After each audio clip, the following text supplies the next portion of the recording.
کا ذکر ہے کہ ایک نہایت محنتی کسان جس کا نام رحیم تھا ایک زرعی گاؤں میں رہتا تھا جو کہ پاکستان کے زرخیز صوبہ پنجاب میں واقع تھا۔ رحیم کے 4 بیٹے تھے۔ ان کے نام تھے اکبر، اصغر، ناصر اور بابر، جو کہ چاروں میں سب سے چھوٹا تھا۔ یہ چاروں بھائی دوسرے سب ان بچوں سے بہت مختلف تھے، جو کہ قریبی دیہی علاقوں میں رہتے تھے، کیونکہ یہ چاروں اپنے زیادہ تر وقت کھیلنے اور شرارتیں کرنے میں گزارتے تھے۔ جب ہمسائے میں رہنے والے لوگ ان بھائیوں کی شرارتوں سے تنگ آ جاتے تو وہ رحیم سے ان کی شکایت کرتے۔ تب وہ سب شرارتی بھائی بولے بالے بن جاتے اور وعدے پر قائم رہنے کا ارادہ کیے بغیر ہمسایوں سے معافی مانگ لیتے۔ گاؤں میں ایک پرائمری اسکول تھا۔ رحیم نے اپنے چاروں بیٹوں کو وہاں اس امید میں داخل کرا دیا کہ ان کے اندر کوئی نظم و ضبط قائم ہوگا۔ رحیم بہت ہی رحم دل انسان تھا اور اس نے کبھی اپنے بیٹوں کے ساتھ سختی کلامی نہیں کی، بلکہ وہ ان کے پاس بیٹھ جاتا اور ان کو دلائل دے کر سمجھانے کی کوشش کرتا۔ پیارے بیٹوں، رحم دل والد نے ایک دن بہت پیار سے کہا، تم لوگ ابھی بہت کم سن ہو اور اپنا تمام وقت کھیل کود میں گزارتے ہو، لیکن اگر تم نے اس عمر میں محنت کرنا نہ سیکھا تو جب تم لوگ بڑے ہو جاؤ گے تو کچھ بھی کرنے کے قابل نہیں ہوگے۔ لیکن جیسے ہی ان کے والد انہیں ایک اور موقع دینے کے لیے راضی ہوتے تو چاروں بھائی اپنا وعدہ فوراً بھول جاتے اور جلد ہی اپنے پرانے طور طریقے پر اتر آتے اور وہ جدھر بھی نکل جاتے شرارتیں کرتے، تباہی اور بربادی ڈھاتے نظر آتے۔ پھر اس طرح دن، مہینے اور سال گزر گئے اور یہ چاروں بڑھ کر جوان ہو گئے۔ انہوں نے پڑھنا لکھنا بالکل نہ سیکھا اور نہ ہی انہوں نے کھیت پر کوئی کام والد کی مدد کے لیے کیا۔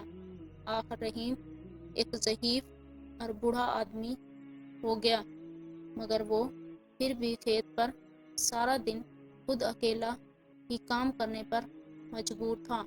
یہ کام ایک بوڑھے آدمی کے لیے بہت محنت کا تھا اور رحیم کو وہ دن بہت مشکل لگنے لگے تھے۔ فصل کی پیداوار میں بھی کمی آ گئی اور اس کے ساتھ ہی اس دولت میں بھی جو کہ وہ فصل کو منڈی میں بیچ کر حاصل کرتا تھا۔ اگر کبھی کوئی اکبر سے کہتا کہ وہ کھیت پر جا کر اپنے والد کی مدد کرے تو وہ کہتا، دوسرے تینوں میں سے کوئی جا کر مدد کرے کیونکہ میرے تو سر میں درد ہے۔ پھر ایک وقت ایسا آیا کہ رحیم واقعہ اس قدر ضعیف اور بیمار ہو گیا کہ کوئی کام کرنے کے قابل نہیں رہا اور اس نے حقیقت میں یہ محسوس کیا کہ وہ زیادہ دیر تک زندہ نہیں رہ سکے گا۔ رحم دل باپ اپنے ناکارہ بیٹوں کے بارے میں بہت فکر مند ہو گیا، اس لیے وہ بیچارہ ضعیف آدمی بہت ہی غور سے یہ سوچنے لگا کہ کیا کیا جائے۔ بہت دیر غور کرنے کے بعد رحیم کو ایک منصوبہ سمجھ میں آیا جس کے بارے میں اس نے خیال کیا کہ شاید وہ کارآمد ہو سکے۔ پھر وہ خود بخود مسکرایا اور اس نے اپنی بیوی سے کہا کہ وہ اس کے چاروں بیٹوں کو بلا کر لائے تاکہ وہ اس کے سامنے آ کر بیٹھیں اور اس سے پہلے کہ وہ قبر میں جا سوئے انہیں اپنی وصیت سنائے اور نصیحت کے چند الفاظ بھی کہہ سکے۔ رحیم کی بیوی یہ سن کر بہت پریشان ہو گئی کیونکہ وہ اپنے خاوند کو بہت چاہتی تھی۔ بہرحال اس نے اپنے بیٹوں کو بلایا۔ وہ اپنے والد کے قدموں کے پاس اس کی آخری وصیت سننے کے لیے بیٹھتے ہی رونے اور آہذاری کرنے لگے۔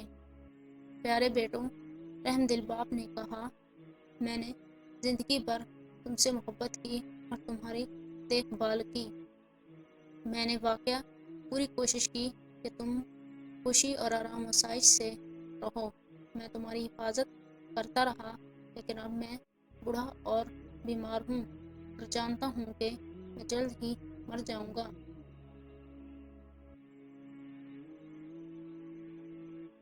اور اب چاروں بھائی خود دیکھ سکتے تھے کہ ان کا باپ حقیقت میں بہت بیمار تھا، لیکن میں نے ایک بہت بڑا خزانہ تم لوگوں کے لیے بچا رکھا ہے۔ رحیم نے گفتگو جاری رکھتے ہوئے کہا، تاکہ تمہاری زندگی میرے جانے کے بعد بہت عرصہ بعد تک بھی آرام سے گزرتی رہے۔ بہت زمانہ گزرا، میں نے بھی اپنے کھیت کی زمین میں کسی جگہ ایک بہت بڑا اور بہت گہرا گڑھا کھودا۔ پھر میں نے اس گڑھے میں اس خزانے کو اس وقت کے لیے جب تمہیں اس کی ضرورت پڑے حفاظت کے ساتھ دفن کر دیا۔ چاروں بھائی ایک دوسرے کی طرف تعجب سے دیکھنے لگے، لیکن وہ اپنے باپ کے خزانے کے تصور سے کافی خوش بھی نظر آ رہے تھے۔ میرے مرنے کے بعد تمہیں اس کا سراغ لگانا ہوگا اور اسے کھود کر نکالنا ہوگا۔ رحیم نے بات جاری رکھی، پھر تم اپنے چچا سے، جو کہ اس وقت خاندان میں سب سے بڑے ہوں گے، درخواست کرنا کہ وہ اس خزانے کو تم چاروں کے درمیان برابر حصوں میں تقسیم کر دیں۔ اس کے لیے آپس میں جھگڑے مت کرنا، اپنے چچا کے فیصلے کی تعظیم کرنا۔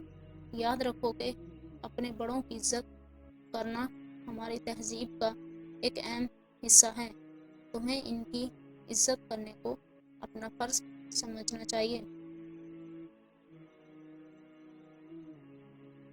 رحیم نے یہ ظاہر کیا کہ اس نے اپنے بیٹوں کے اس رویے کو دیکھا ہی نہیں اور اس نے اپنی تقریر جاری رکھی۔ ایک اور نصیحت جو کہ میں تمہیں دینا چاہتا ہوں وہ یہ ہے کہ تم لوگ ایک دوسرے کے ساتھ کبھی مت لڑنا۔ تمہارے دشمن تمہیں منصوبہ بندی اور ساز باز کرنے کے لیے اکسائیں گے، لیکن کچھ بھی ہو جائے تم چاروں ہمیشہ متحد رہنا۔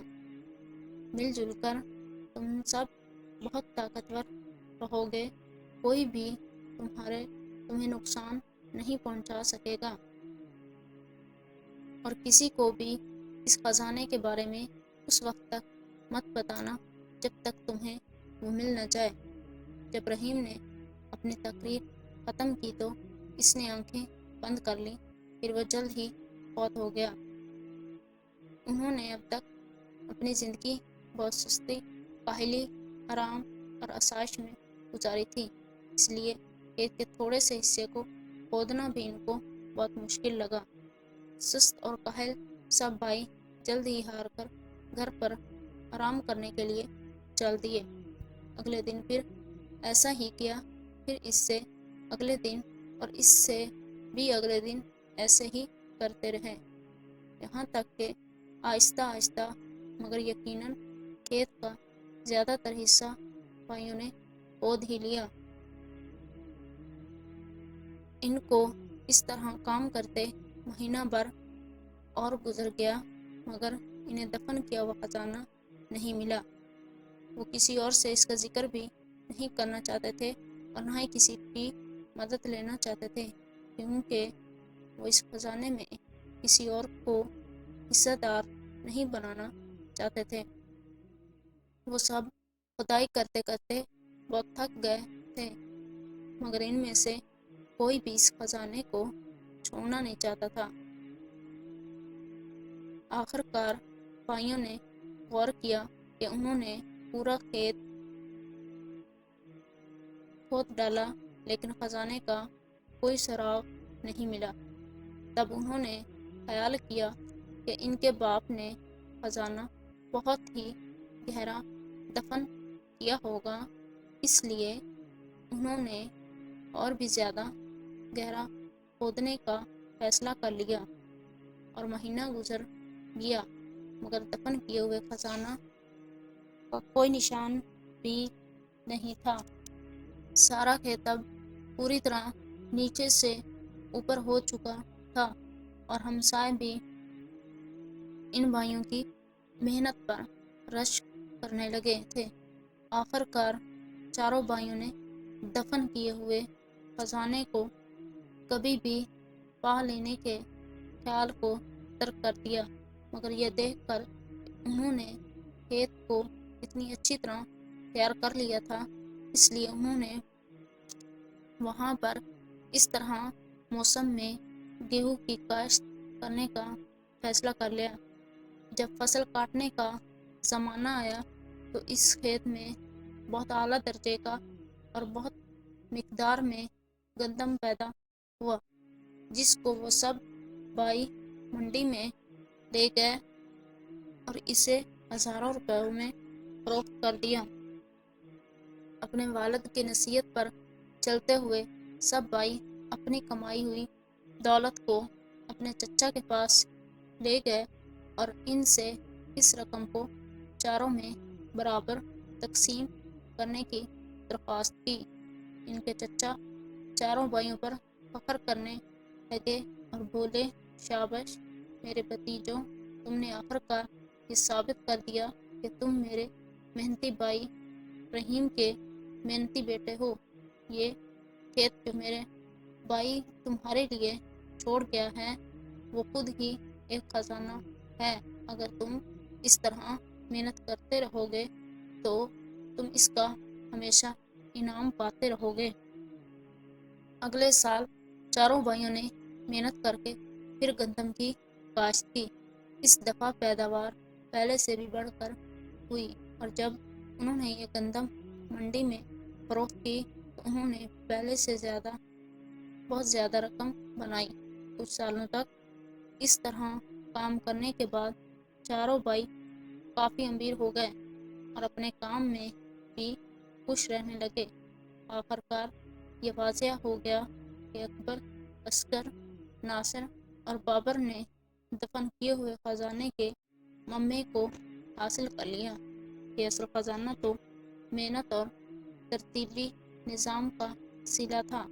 چاروں بھائی اپنے والد کی ہوشیاری اور دور بینی پر فخر کرتے تھے، کیونکہ صرف وہی تھا کہ جس نے ان کو محنت، نظم و ضبط، اتحاد اور اپنے بڑوں کی تعظیم کی فضیلت کا سبق دیا تھا۔